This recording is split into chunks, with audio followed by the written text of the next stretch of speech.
to the Fan Snob Chronicles. It's your girl, the Stadium Queen, the Gransberry. I am back. It's 2024. It's time for a new season of football. And, I know y'all missed us week one, but I just want to take a minute and let everybody know we will not be having a show on Football Thursday. It's only this week to let you know we're back. It'll be a quick show. We'll be off soon tonight to get ready for Thursday night football. But just want to get some things out the way because been itching to talk about football again. Been having a great time, and my boy D Jones over there to the right. Want to say what's up, D Jones? What's popping? What's popping, Gransberry? And the first thing I want to do is tell everybody that joined the pick'em. I'm so excited. We have over 30 people playing, to 35 to be exact. We keep growing every year. We're still giving out prizes. Now, last year, I was the official champ, but of course, we don't give out the award to me. So our champ ended up being Will. So shout out to Will. You will get your championship award. He is playing again this year. And I saw a ton of new faces, even with the numbers. We didn't get everybody back from last year, but we got some new people. I'm quite excited about that as well.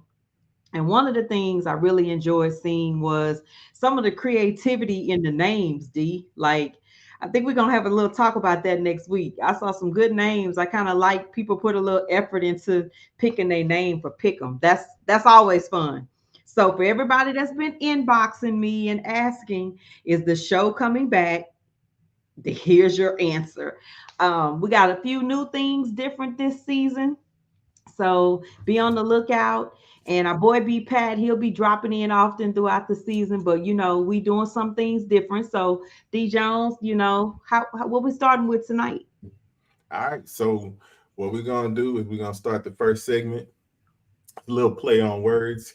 We're gonna talk about teams of the week, WEEK. So in this segment this week, what we want to do is we want to highlight a team for offense, a team for defense, and a team for special teams. So it could be the same team, it could be multiple teams, but who, when you was watching ball this week, who stood out to you on offense, who stood out to you on defense, and we kind of building our ultimate team of the week, fan snob style. So who you got, Gransberry?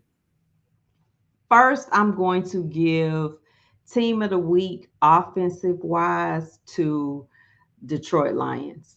I just really love the whole smash mouth effect that they had this past week. And it was just a joy to watch. I know we're in such a passing era and a mobile quarterback era, but I really, really liked the smash mouth of the Detroit Lions this past week. And then for special teams, I'm going with the Bears, even though we play them this week. It was quite interesting to see them with a fumble six with a block kick. I truly love that. So I guess it wasn't a fumble six. I'm sorry, with a block punt. And I love that. I love that. Like, and it's good segue into them coming in town this weekend. So that was one of the plays I really liked. And I was going to pick them for defense as well because pretty much special teams and defense won the game for Chicago. And I'm hoping all those things are awful this week. But for week one, it's the Bears for defense and special teams. And offense, I'm picking the Lions. All right now. All right. So you see there, Nadia said she picked Miami for offense, which honorable mention. Miami definitely showed up and showed out. It was good to see Tyreek, get his vindication in the game. Love the celebration. I think he got celebration of the week. We probably need to put that in there too. But, Yeah, we probably will. We'll add that next week. But yeah, shout out to Chris Hall. Now let's be clear. He's a bang bang Niners gang, and I agree, Chris, that they had an amazing week one. The only reason why I'm going with the Lions is because the 49ers culture is pounding the ball. So it's like what we expect. But it's like for me, the Lions just put on such an amazing display.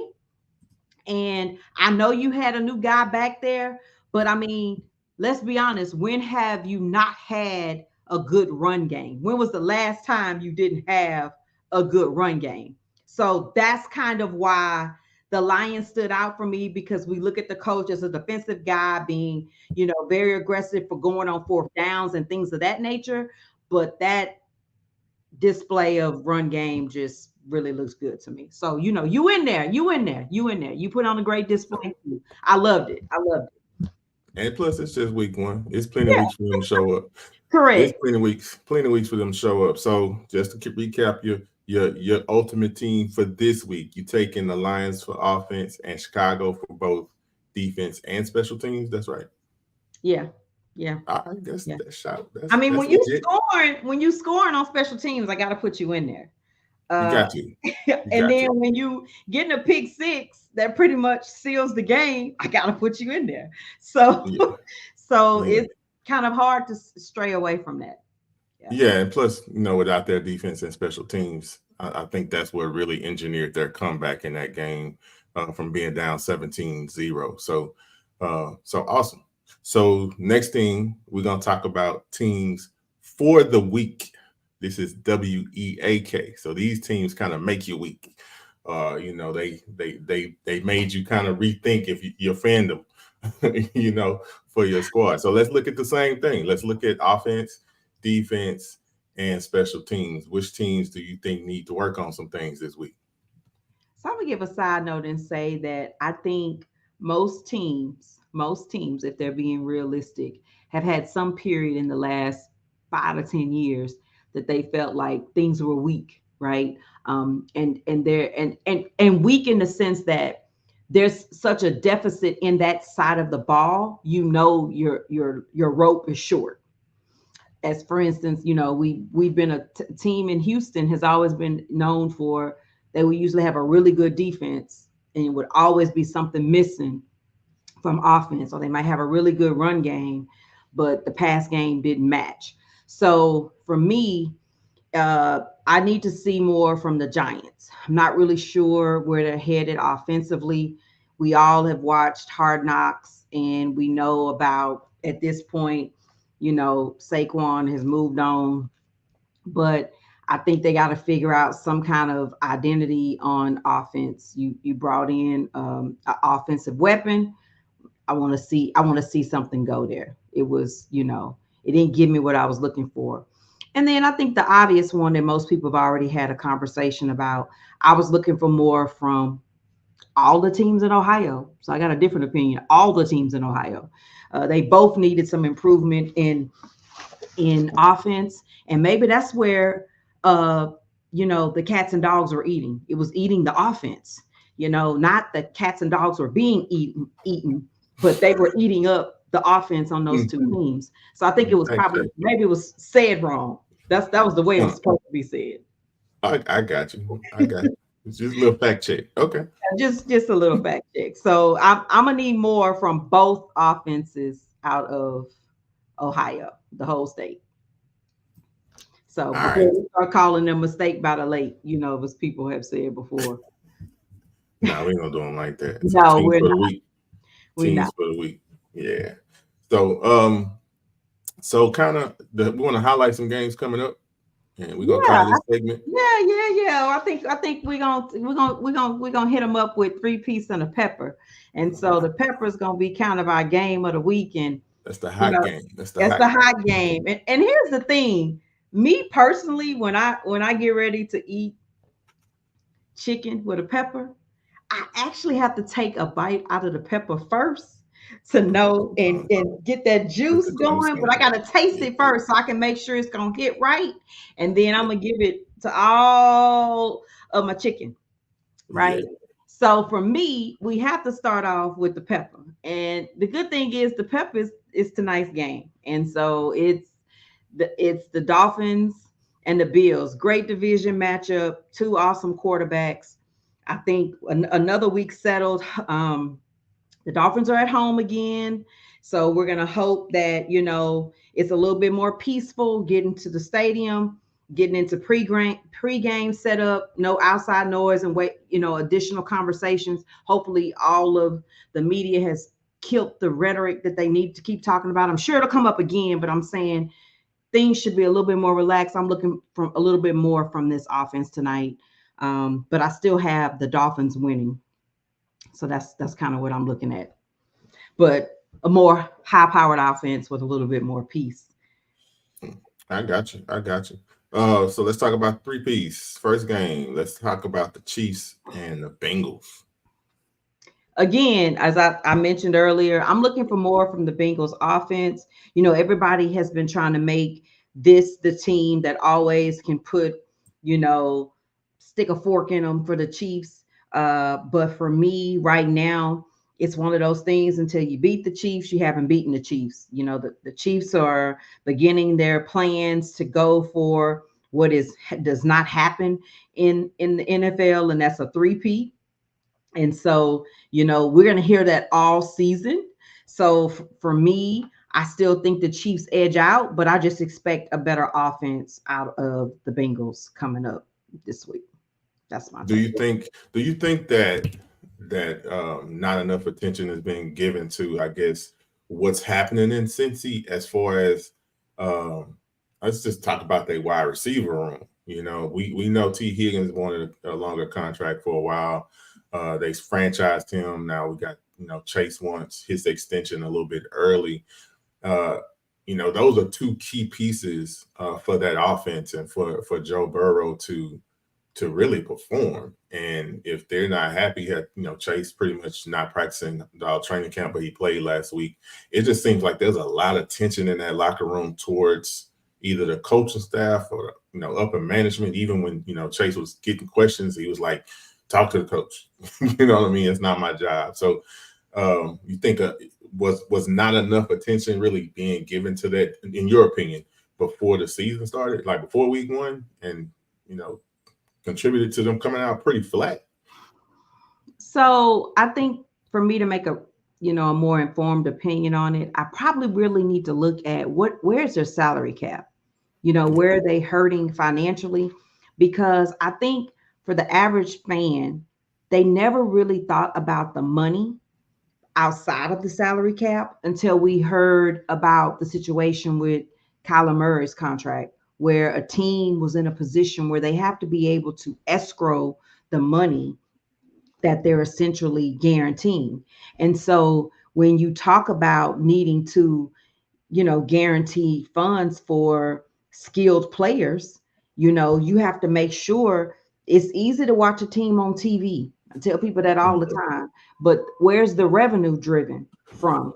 And so when you make those type of forecasts, you have to be able to substantiate that opportunity. And so until I really get a better look at the tag, and well, the tag is obvious, right? It's an easy fix. You know exactly how much it's already scaled and positioned. But until I'm able to I've never really looked at their budget and what they had available. But so I can't say that they didn't look at it. It just could be an opportunity where they're not sure how they're going to please both. So they took the easier route at the moment. And the easier route was tag one, hold tight to the other one. I really like the maturity and professionalism, to me, of Jamar Chase. I mean, people think he's saying talk to the coach, whatever. Like the thing is, stop asking him. When the contract changes, they would have did just like they did with Dax. You'll put it out there, And so at the same time, his job is to play football, and he did. Well, his question wasn't necessarily it wasn't necessarily questions about his contract. It was more questions about and it was definitely a coach's question. It was more about him getting the ball and But that's my stuff point. like I'm that. And going it's like that's not but for him that's to still my answer. point. Yeah, No, I I get it. agree. Yeah. I agree. I mean, but my point is, to me, he's handling it professionally. He Yeah. didn't use the coach as a cop out. And anytime you're asking the player that question, we already know it's not a positive question. It's not from a good place. I don't care what media professional is asking it, what team is at the mic. The entire question is to create controversy. So to me, he handled it professionally. That's my opinion. Nah, you good. You good. All I right, mean, next game. I'll give you. I know you're gonna go to the next game, Okay, but I'm no, gonna go give you ahead. Go ahead. a comparison to that. Me, I would have thought that the answer would have been a little different. For instance, when Kyler Murray started getting questioned about his receiver being open, and he said, "That's not my job." And everybody's like, "It is your job. It is your job." In a sense, I don't believe he was saying it's not his job to get the ball to the receiver. I believe he's saying in my position, my job is the plays I'm given, I'm supposed to execute those plays. And as you and I talk about all the time, we don't know what the situation was on that play. We don't know if he was open because it was blown coverage. And at that point, he didn't see him, or he just took what was the best option for him to avoid being sacked. We don't know that, you know. Or What what read he was. He could have been the second, third read, right. and the first So I read was don't open. think You don't know. correct. So I don't believe his answer of "it's not my job" was the answer in the literal context at that Yeah, time. He yeah, is a that sound right. pro. He is a pro. He is a winner. But that's where sometimes in those situations you say ask the coach, because then you know you kind of out of it. And I say that because even when I look at this past week with Texans and Colts, and you had Anthony throwing that ball flat footed, like at the time, you didn't think that's the throw he was going to make deep, you Mm. know, because of the situation he was in. The situation he was in, you would think he was going to throw the ball away or take or He take dropped. He the dropped a dime. he dropped a dime. He So I dropped a mean, when dime. it worked, right? Everybody cheering you on, and when you take a different route, everybody dogging you. Well, So hindsight 2020. It's always like that when a player's over and you see a player running like I'm open, I'm open, I'm open. Of course, you know. So and, hindsight is always and, 2020. and one more hindsight, factual connection to that. It's the same thing Lamar said about uh Absolutely, about the end zone play. That wasn't even the Flowers. play. So Flowers Yeah, was open, but it was never about getting to Flowers. he So was he was he saw Flowers after he said he saw Flowers after he let the ball go. The pass was actually for Bateman, but to the average fan watching the game, it's he like he missed threw that he behind him. missed He missed it. He Flowers. threw it behind him. Yeah, Correct. he threw it in front of Bateman, but he stopped running. But yeah, but without that And explanation, in his mind, he saw Flowers thinking, "Oh, he right there, so it's gonna be for him." exactly, exactly. So yeah, So, all all right. So right. sorry about that. So no, it's cool. The next game we're gonna talk about two teams that had really good week ones. The Saints, who pretty much jumped on Carolina from start to finish on Sunday, got the Superdome rocking, and then the Cowboys are matching up. They just came from Ohio and took care of the other Ohio team. But Cowboys and Saints, this should be a good one. What you think? This is always a good one, right? Yeah. This is always a good one. It doesn't Saints matter. will travel. We know Saints fans will Saints, travel well, from half of them already Louisiana. living in Yeah, Dallas anyway. exactly. Same thing what we saw here, right? We saw them Correct. in big buses, and then the ones that live here. This is the easy trip. It, Houston and it's Dallas, easy trip for them. easy trip, easy trip. Yeah, But I'm going with the home team. going with Easy the home trip. team here. I'm going with the home team. You Nothing to know, say about it. I'm I'm glad Carr got a good week one. They Is look good. he looked I think they under a new offensive coordinator, new system. So I'm glad he got a good week one. yeah, I got think nothing. I What you think gonna say about the boys in blue? What about the boys in blue? you know, I don't we talked about this. They should have won week one. I don't know what I was doing in Pick'em, but they should have won week one. Now, I didn't expect the game not to be as competitive. So we'll see if it's more competitive from that standpoint this week. I just can't really call it from I'm not really sure how I feel about the defense of the Saints. I think when if you're not able to make the passes, it kind of makes it easy to say, you're looking good on defense. But for me, I still think the home team. I can't really say much about the defense for the Saints. And so that's probably for me. I think that was one of their strengths last year, and into this week. But yeah, it's gonna be a better measuring stick this week, I think, Correct. than the Carolina And offense. when you think about it, for the most part, too, their division wasn't as strong as it normally is. And so um they could look good, that's six of your games, you know. So you build a lot of confidence in that. And I think for me, the defense was good in Dallas. To me, Dallas defense is better than Saints. So that's probably what I would say. I see Dallas having a stronger defense than the Saints. Oh, gotcha. And then the last game on the three piece is our beloved Houston Texans, prime time Sunday night football home opener, Liberty White game against the Chicago Bears, who offense was a little, with the rookie quarterback last week. I'm sure they're going to be coming in looking to get him going and approve some things. But what do you think about this one? What are you looking forward to seeing here? You know, Let's talk about on the Bear side. Don't talk about on the Texas side. and that's exactly where I was going to start. So for me, I think that for the most part, as a rookie quarterback, he did a good job because he kept the ball. And it's hard out here, as they say, to get a win. And it's also hard not to turn the ball over. That you can get consumed by what your team is capable of, but it was like pretty remarkable. For weeks it was the talk, right, of CJ not having a turnover. And the closest counterpart to that was Dak, right? They kept talking about he was trying to, it got to the point where he was competing with Dak's record. So it's known for a rookie quarterback to give up the ball, right? And so whether you sacked, you didn't get a touchdown, whatever, he held on to the ball.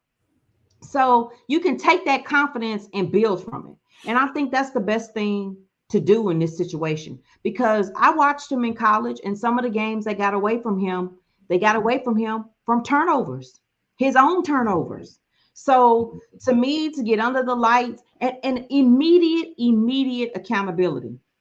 When he was interviewed on the field right after the game, he took immediate accountability. He was like, he know who won the game. So to me, that says the locker room's on the same page. We don't get too high on ourselves and everything, and they're gonna move forward. He has some weapons. We know that already, right? We've seen That's some. good. He got plenty of weapons we've seen on other teams. We still were surprised. I'm surprised DJ ended up in Chicago, right? And then also from the Chargers. I'm just surprised both teams said Yeah. peace, And so I just still think the Texans gonna win. But that sounds homerish, but I'll give you my statistical moment about it. The run game was looking much better. I Much better. love much better. I love the accountability from offense and defense. Everybody took accountability for what they felt like they could improve on for this week. So I'm ready to see it. I'm glad the NFL realized that it's okay to give the Texans primetime games. And you know, They realized it was okay. CJ made them. CJ D'Amico and them boys made them basically. I'm saying it. I'm trying to say it not like a fan. I'm just saying, you know. I'm just saying. I'm just I'm saying just I'm because just giving credit where it belongs. I mean we should have at least had one. I mean, all those Thursday night games we had to go through, we could have been one of them. Okay. It One. was it was some layups we could have had last year, but you know, it's okay. Just one. But that's okay. It's This the fanboy in me. we're gonna start I'm one. it's the fanboy in me. Yeah, Fan snobbing. I'm fan snobbing. Don't worry about it. okay. It's 1 of 6. And so we're gonna take our 1 of 6 and get going. And I'm looking forward to being on time at the game so we can be in our seats for that all white effect. And yeah, so yeah, that's an easy layup for me. I'm going with the Texans. Yeah. I'm good. Well, that's what we got this week. I'm gonna let you close this thing out. Look, man, we're gonna be back on Wednesdays, but I had to get in here. I appreciate everyone who inboxed, reached out, like, what's up? Where's the show? Look, I'm telling y'all I'm ready. Look, my nails say football. But in that agent life, I've been, scouting, I've been trying to watch a lot of college football, attend a lot of college football, and just been busy, but not too busy to do the show. Just had to change some things up to get going, but I couldn't let another week go by without getting in here. And Gonzalez, good to see you back. I always love having you, and it's a joy to see you comment. I'm gonna look out for my boy Dwayne next week. I'm sure he probably busy, but I hope he'll get in here next week with us too. And We came in a so, little early, so we won't be this early. And again, the regular night will be Wednesdays. We correct, know six o'clock is kind of early, but everybody's correct. still trying to get home and get settled. We wanted to get in before the game started this week, but we'll be back next week. We'll be ready. New show, new season, new graphics, new format, new everything. We coming. We coming, and like I said, we appreciate you being here. And hey, I just I don't know what else to say other than uh, all my socials still the same. It's the Gransberry, Instagram, Twitter, and TikTok. We'll be back, like I said, next week. And so I'll be looking forward to seeing you guys. So peace.